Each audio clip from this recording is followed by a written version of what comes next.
Get away from my gate, now! I only asked for water. I don't care. And you handed it to him, in front of my house. He was hungry. You've never known your place in this house, Audrey. 10 years and you still don't. At least now you've found someone at your level. This isn't your conversation. No, but it is mine. You want to feed strangers? Then leave with this one. You're not serious. She's yours now. Take her. Helena said it like she was discarding trash, then slammed the door on her own stepdaughter in the pouring rain, leaving her on the sidewalk beside a man she believed was homeless. That man was Nolan Reeves, founder and CEO of Reeves Infrastructure Group, a company worth several $1 billion, and he had watched every second of what Helena just did.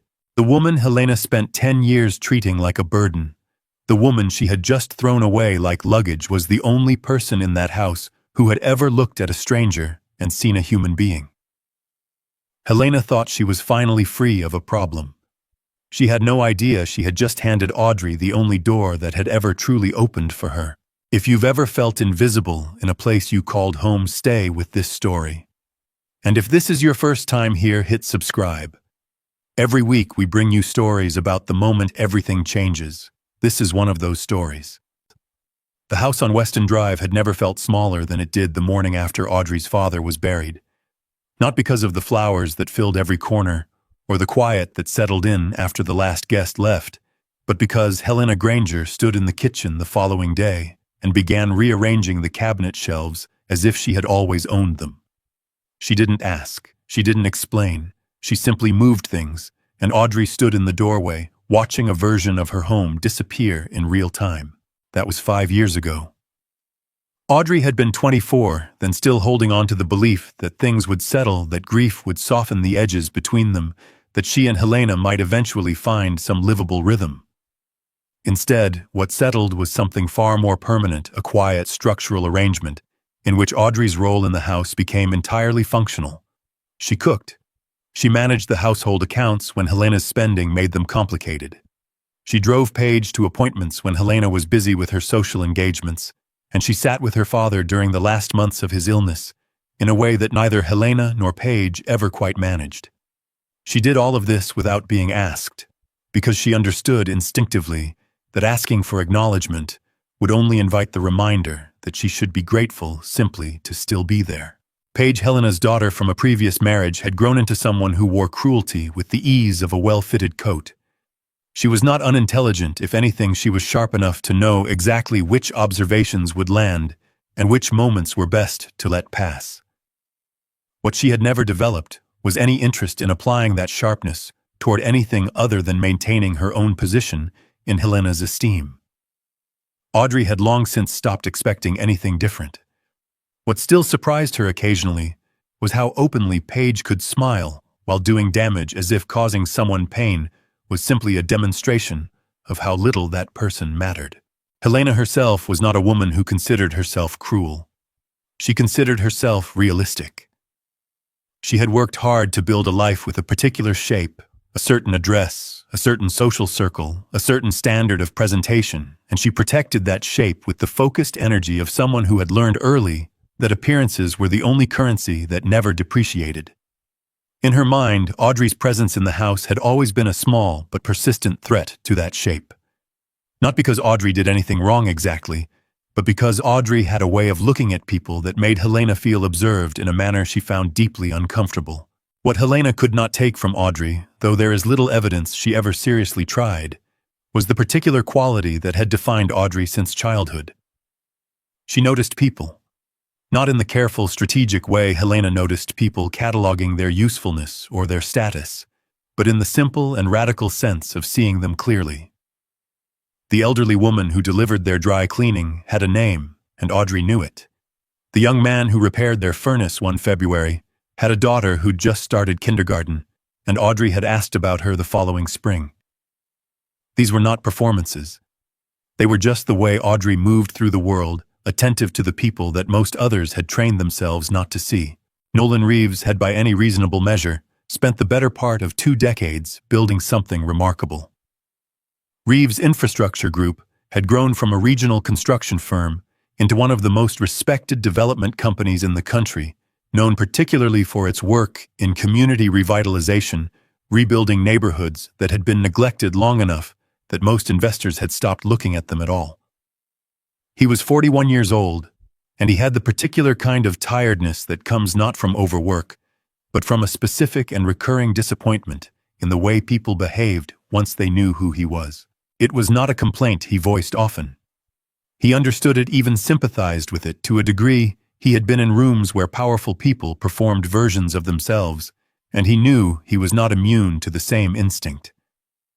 But there was something that still unsettled him about watching a person's entire demeanor shift the moment they learned his name. The warmth that materialized instantly, the careful calibration of opinions to match what they imagined his were. It had made him over the years into someone who found it difficult to trust the first impression anyone made of him. The week of the Cedar Vale flooding, he had driven out alone. His team had flagged the neighborhood as a potential candidate for a major revitalization grant, a cluster of aging residential blocks with serious infrastructure problems, and a community that had been sending requests for help to the city for the better part of a decade. Nolan wanted to walk it himself before they put anything on paper. He'd done this before, usually without announcement, moving through a neighborhood at the pace of someone with nowhere pressing to be watching how the streets worked in real time. What he had not anticipated was how badly the rain would turn on him. Several hours in his jacket was soaked through. The sole of his left shoe had separated from the upper, and his phone had died somewhere around the third block. By the time he found himself standing at the edge of the residential grid on the east side of Cedar Vale, he looked to any reasonable outside observer exactly like a man with nowhere to go. The gate of the property, where he chose to take shelter from the worst of it, was tall and black and belonged to a house that was considerably grander than its neighbors, a wide colonial with warm light in the upper windows and a covered entrance large enough to keep a person dry. He wasn't asking to go inside. He stood near the stone pillar at the edge of the property and waited for the rain to ease, which it showed no signs of doing. Audrey had seen him from the kitchen window.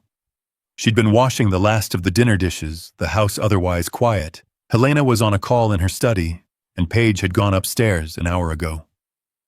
The man outside was standing very still, which was the thing that caught her attention. Not pacing, not looking at a phone, not doing any of the things people did when they were waiting for something. Just standing with rain running off the edges of his collar, looking at nothing in particular. She didn't think about it for long. She dried her hands, put together a plate from what was left of dinner, and filled a thermos with hot water for tea. She found a clean dish towel that was thick enough to be useful, and carried everything out to the gate without turning it into more than it was. When Nolan looked up and saw her coming, he assumed she was going to tell him to move along.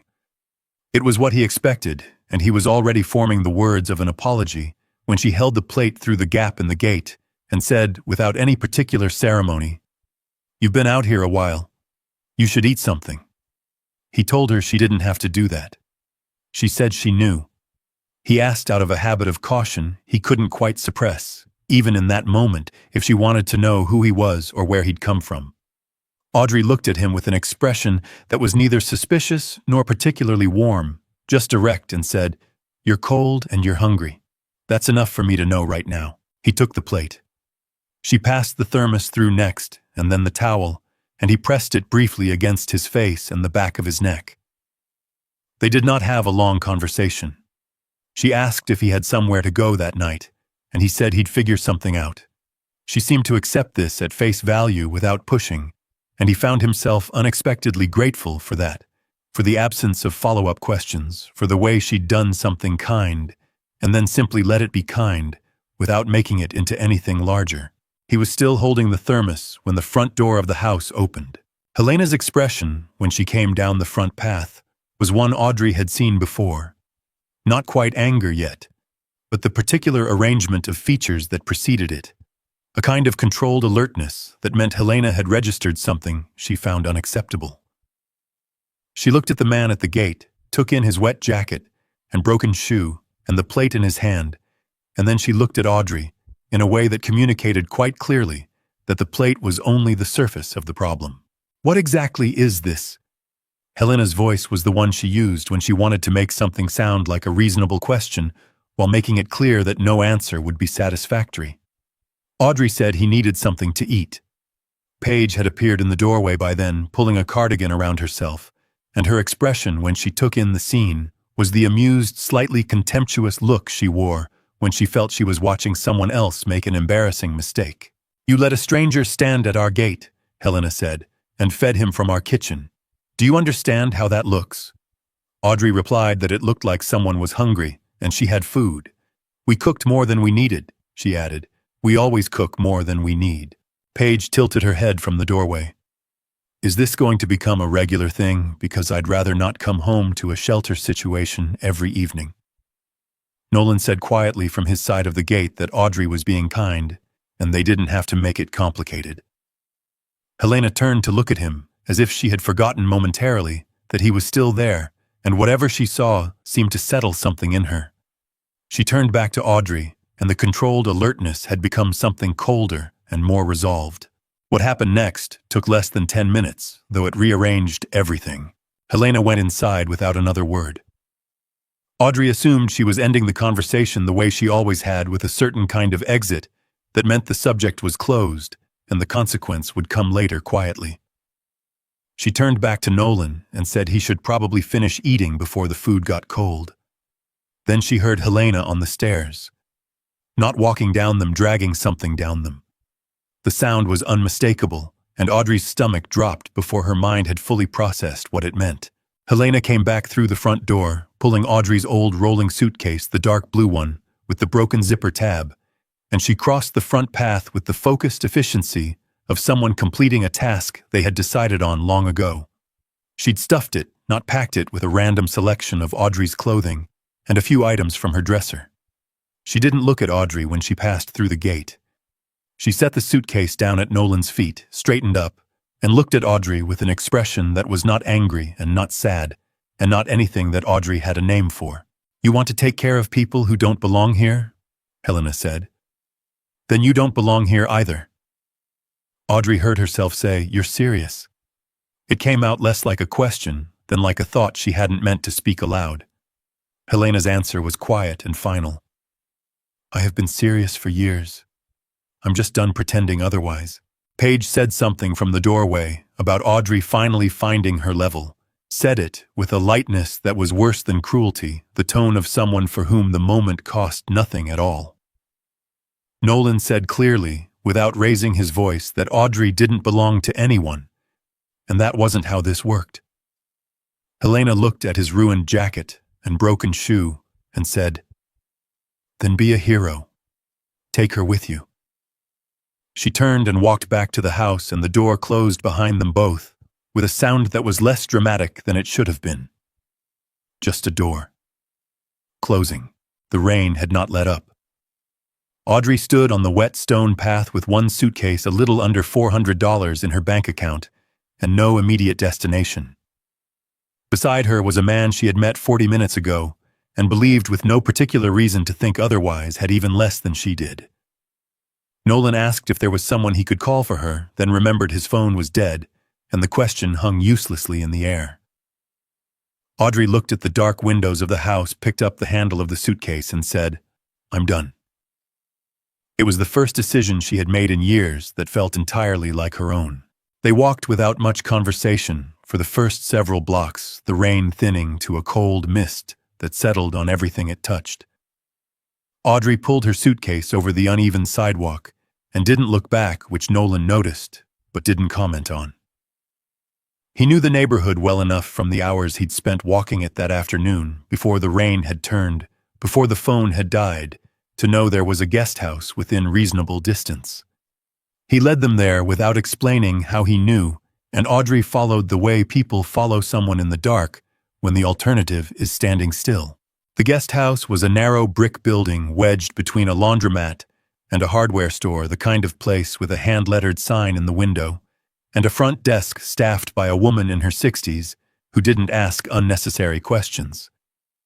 Nolan asked to use the desk phone to arrange payment, which he did in a brief, quiet exchange that Audrey didn't fully catch. He paid for 2 rooms. Her immediate instinct was to protest, to offer to pay him back, to calculate whether her $400 could cover her share. He stopped her before she got 3 words into it. "I have enough for tonight," he said. "That's all this is." She accepted it because she was tired and wet and had nowhere else to direct the argument. Her room was small but warm. There was a radiator under the window that clicked and hissed through the night, and Audrey sat on the edge of the bed for a long time without unpacking the suitcase, just listening to the rain and the particular quality of quiet that comes from being somewhere no one expects you to be. It was not a comfortable feeling, but it was an honest one. No one in this building was tolerating her presence. No one here was reminding her by word or expression or the specific way they moved around her that she was a complication in someone else's life. She was simply a woman in a room, and the room didn't care who she was, and that was unexpectedly and absurdly something close to relief. Down the hall, Nolan sat at the small desk by the window and did not sleep. He turned the evening over carefully, the way he turned over anything that genuinely surprised him. He could have resolved every logistical problem the night had created with a single phone call once he found a way to charge his phone, which the front desk woman had allowed him to do using an outlet behind the counter. He could have moved Audrey somewhere proper, somewhere with room service and a lobby that didn't smell like laundry detergent. He had the means, and the question he examined honestly in the quiet of that room was why he hadn't used them. The reason was not complicated, but it mattered. Audrey was at the lowest and most exposed point she had been in years, possibly in her adult life. If he walked down the hall and told her who he was, everything that came after would be shaped by that information. Her gratitude, her decisions, her sense of what she owed him, all of it, would be colored by the weight of what he could offer versus what she currently had, which was almost nothing. He didn't want her to accept his help because he was powerful. He didn't want her to feel that the kindness she had shown him at that gate was a transaction now requiring settlement. She had given him food and a towel because he was cold, and she had said that was enough reason. He wanted to give her something for the same reason, because she needed it, and he could, and that was all it had to be. What he had seen tonight standing at that gate was something he hadn't encountered in a long time. Not performance. Not calculation, just a person doing a decent thing in a completely unguarded way and then letting it be decent without asking for anything back. He came back the following morning and found her in the small breakfast room downstairs, sitting with a cup of coffee. She had composed herself in the way that people do after a difficult night, not dramatically, just the particular stillness of someone who has processed something hard and decided to keep moving. The first thing she said when he sat down across from her was that she was sorry about Helena, not about her own situation. She apologized for what Helena had said to him at the gate. Nolan said she had nothing to apologize for. Audrey said she knew, but she still wanted to say it. He accepted this and then asked what she was thinking about doing next. She told him honestly she had studied urban planning for 2 years before her father's illness pulled her back home, and in the years since she had followed quietly and without any real outlet. The work being done in community development and neighborhood revitalization. She said this carefully, the way people name things they've protected for a long time. "I know I don't have a full degree," she said. "I know I haven't done it professionally, but I understand the people part of it. The part that doesn't always show up in the projections." Nolan listened without interrupting. Then he told her there was a coordinator position opening at a development firm. He knew entry-level project support, the kind of role that was genuinely useful to the right person. He wrote an address on a paper napkin and slid it across the table. Reeves Infrastructure Group. He said she should go in and ask for the hiring coordinator and mention she'd been referred.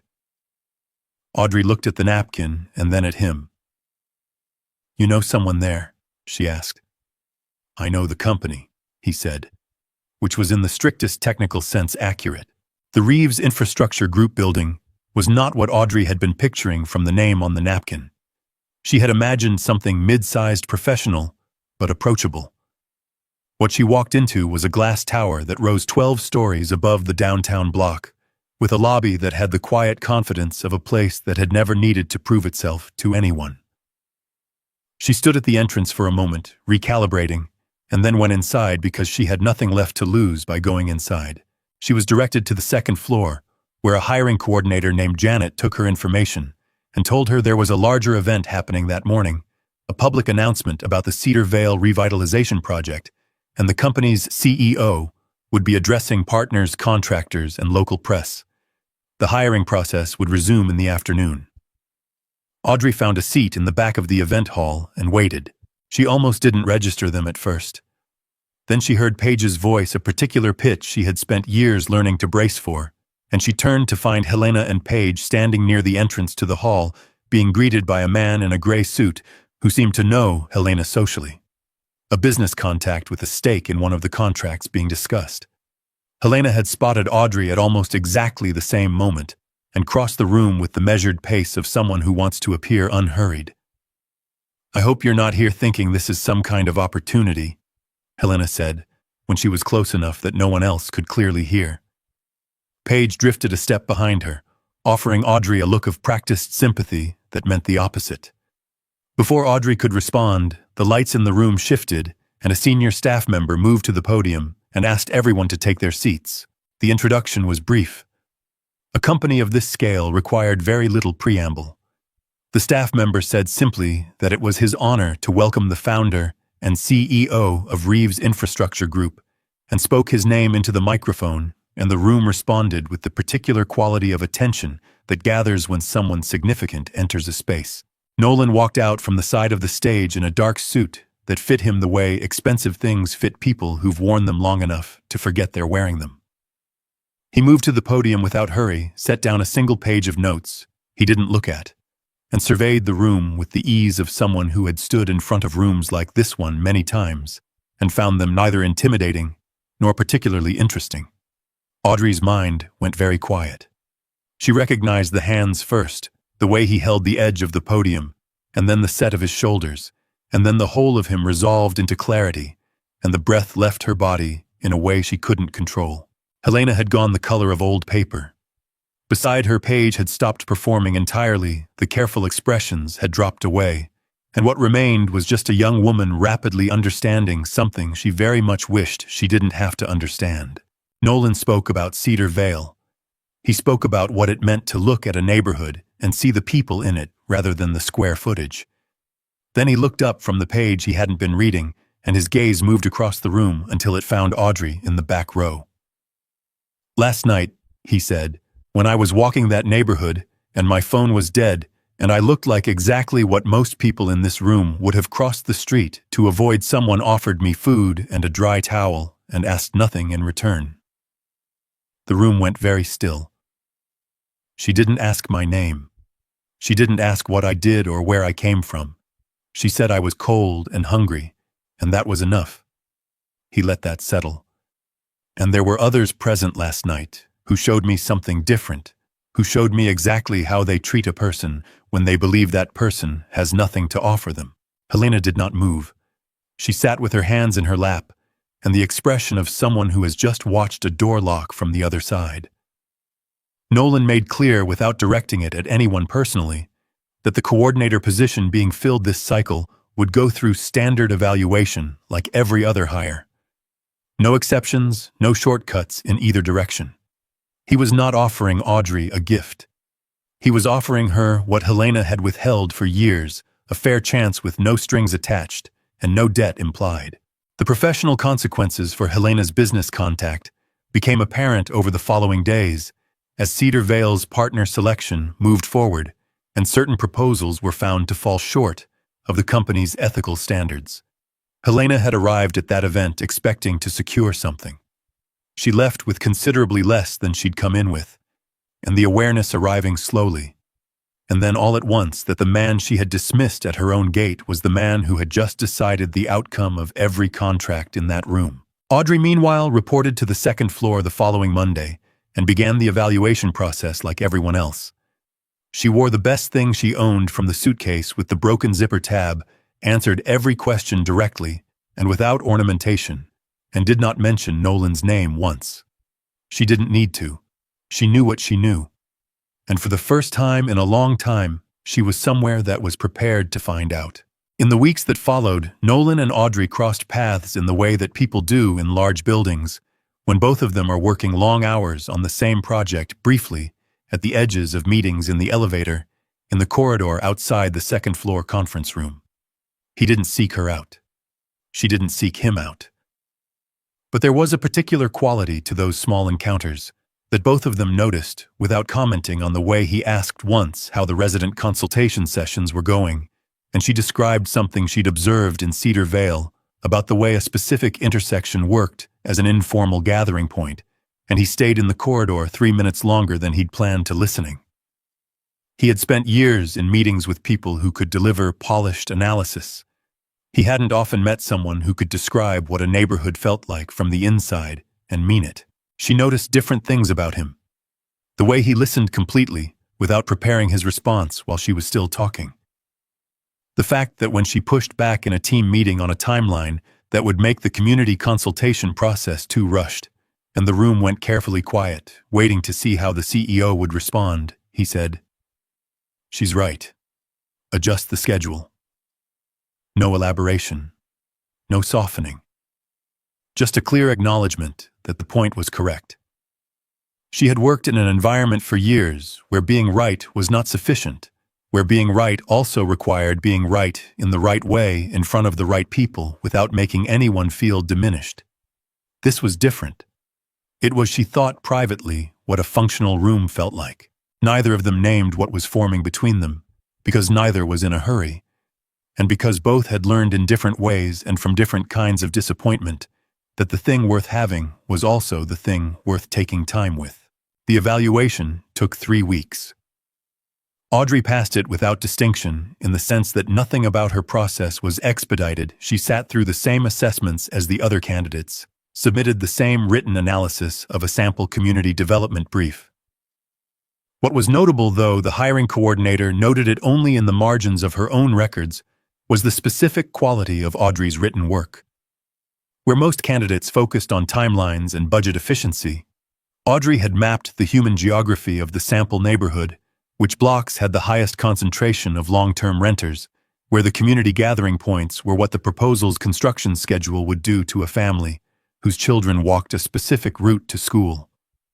She had built her entire argument around the people the project would displace before it could help anyone, and she had done it with the precision of someone who had spent years paying attention to things that don't appear on spreadsheets. She was offered the coordinator position on a Thursday afternoon and accepted it in a single sentence.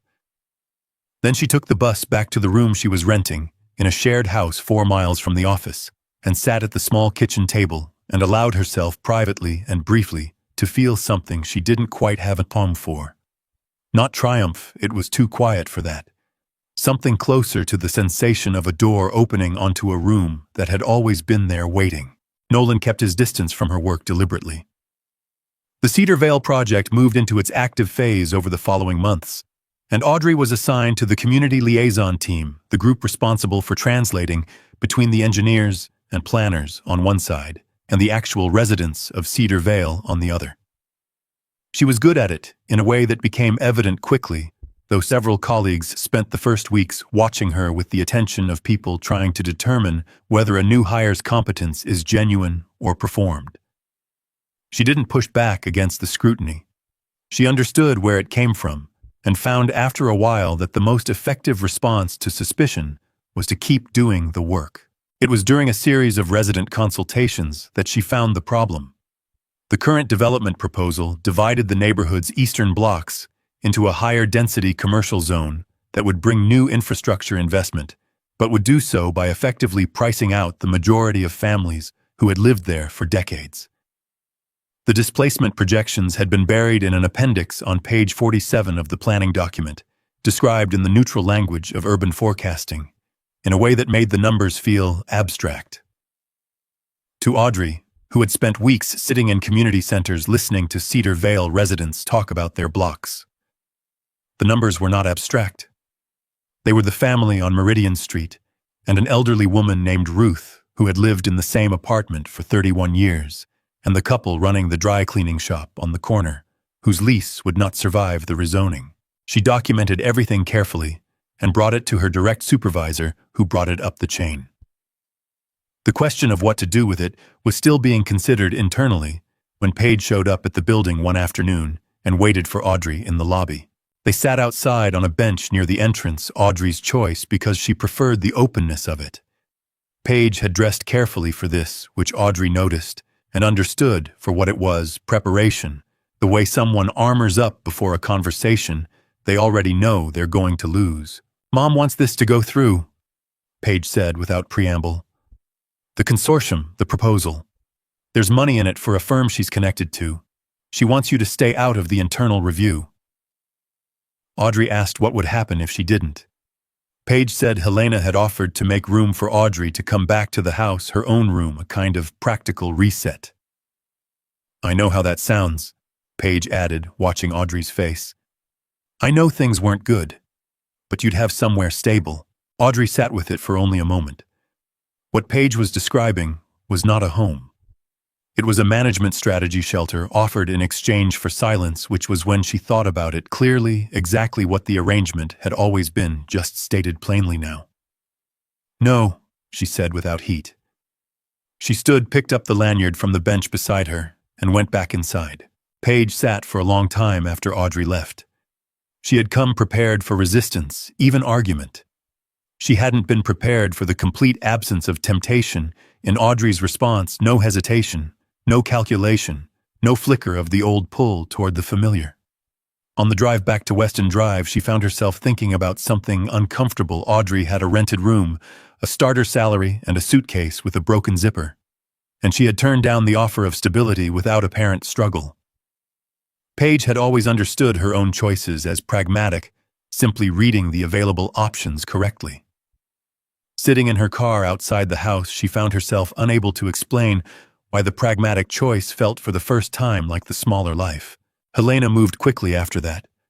She reached out to Marcus Webb, a media consultant who had recently been removed from the short list of approved vendors for the Cedar Vale project's public outreach contract, a decision made on ethical grounds by Reeves Infrastructure Group's compliance team. Webb had his own reasons for wanting to create difficulty for the company, and Helena had information. The arrangement was efficient and required nothing to be stated directly between them. Webb was providing a service. Helena was providing material. Both of them believed they were controlling the situation. Neither anticipated that the record of their coordination would become in time the most consequential document in the room. What Webb released was not fabricated, that was the particular cruelty of it. The photographs of Nolan accompanying Audrey to the guest house on the night of the rain were real. The fact that Nolan had written the company's address on a napkin and handed it to her the following morning was real. The timeline, one night followed by a job at his firm, was presented without the context that would have made it comprehensible, and the story that assembled itself from those pieces was exactly the story Helena and Webb had calculated it would be. The internal review board convened within 48 hours. They had no choice. The perception of a conflict of interest, even unsubstantiated, required formal process. Audrey was placed on administrative leave pending the outcome. Her access badge was deactivated, and she packed the few things she kept at her desk into a small bag and took the elevator down to the lobby alone.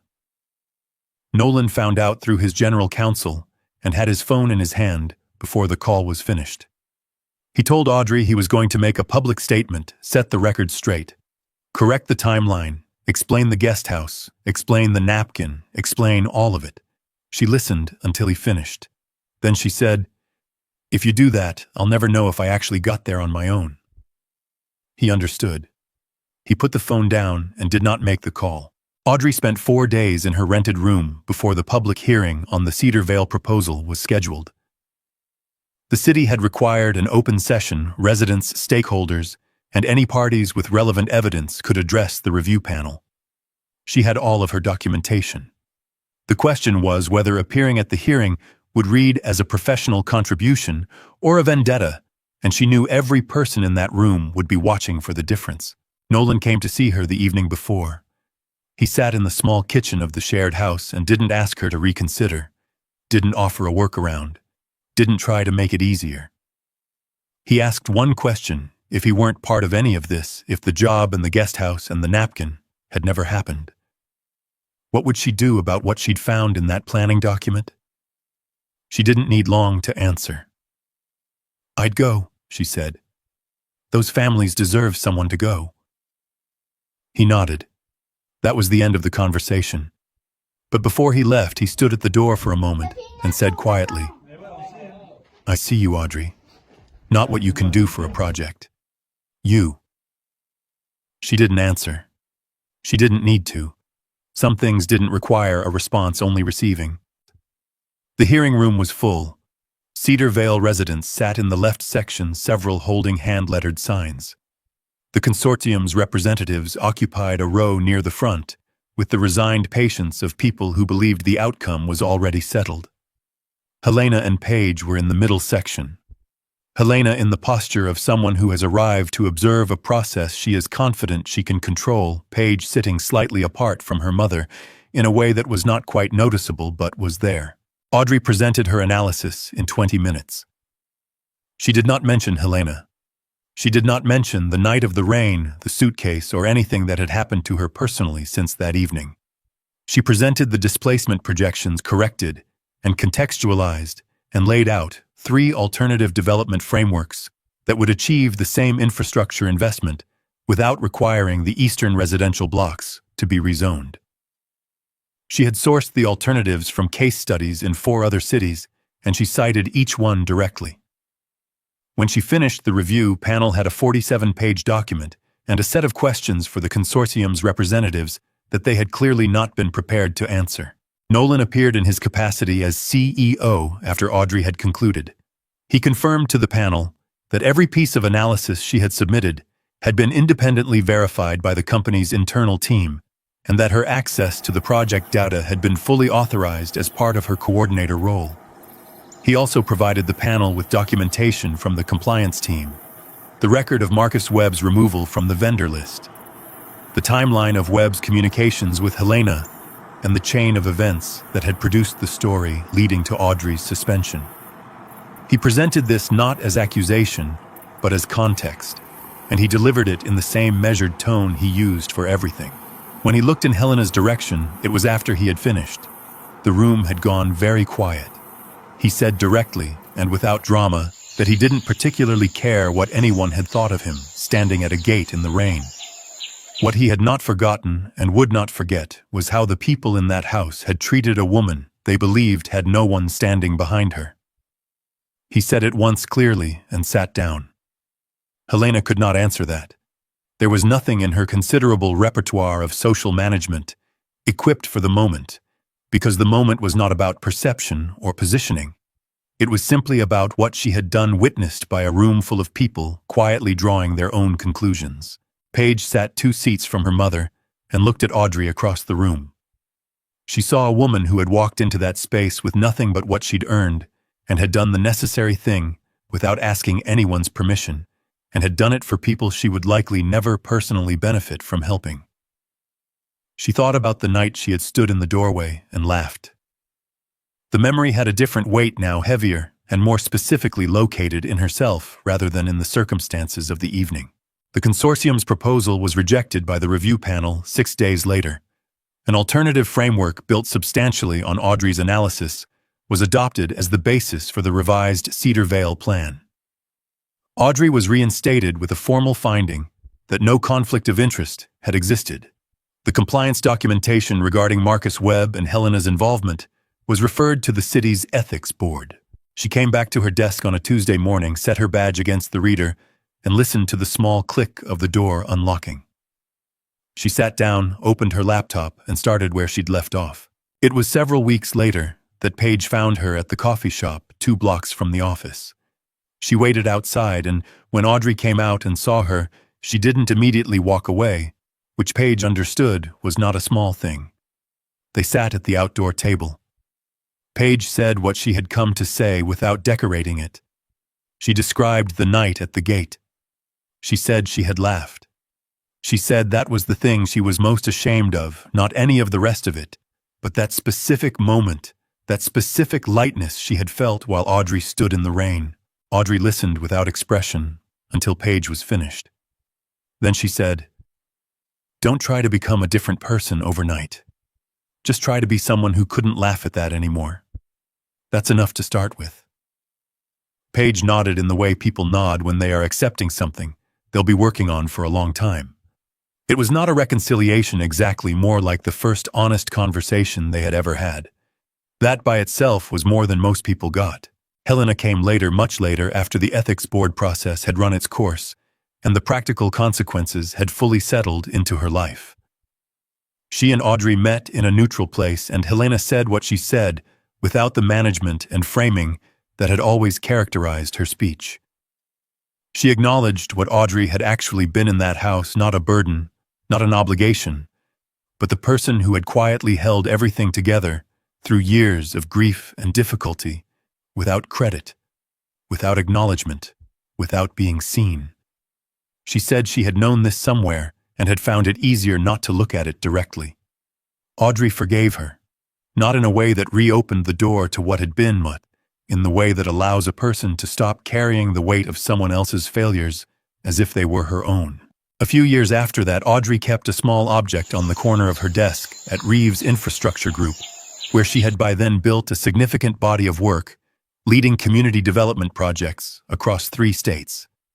It was the key ring from the broken suitcase, the small metal loop that had held together the zipper pull Helena had jammed shut on that rainy night. It was not a trophy. It was a compass bearing the reminder of the specific moment when she had stopped asking permission to exist and simply begun. One afternoon, Nolan leaned against her doorframe and looked at it. They had been married for nearly 2 years by then, quietly in a small ceremony with no formal announcement, because neither of them had needed the room to know. "You still have that," he said. "It was everything I owned that night," she replied. In a way that mattered. He looked at her for a moment. "Do you wish it hadn't happened the way it did?" Audrey looked past him through the window toward the Cedar Vale skyline, the neighborhood that was still standing, still inhabited by the people who had always lived there. "I wish they had been kinder," she said. "But I don't wish I'd stayed." He said nothing. He didn't need to. They both understood what the distinction meant, not bitterness, not gratitude for the wound. Just the clear-eyed recognition that the door Helena had slammed had only ever led to a hallway, and the night she threw Audrey out into the rain had without meaning to set her on the road to a life that was genuinely and entirely her own. There's a line in this story that stays with me: "She was cold and hungry, and that was enough." Audrey didn't help Nolan because she knew what he was worth. She helped him because he was a person standing in the rain.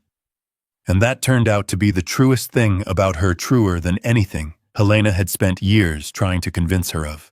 The real twist in this story isn't that the homeless man was a billionaire.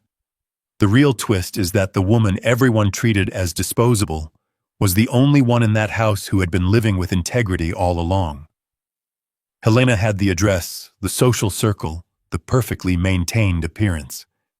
But Audrey had something no one had given her, and no one could take away the ability to see another human being clearly and respond to what was actually there.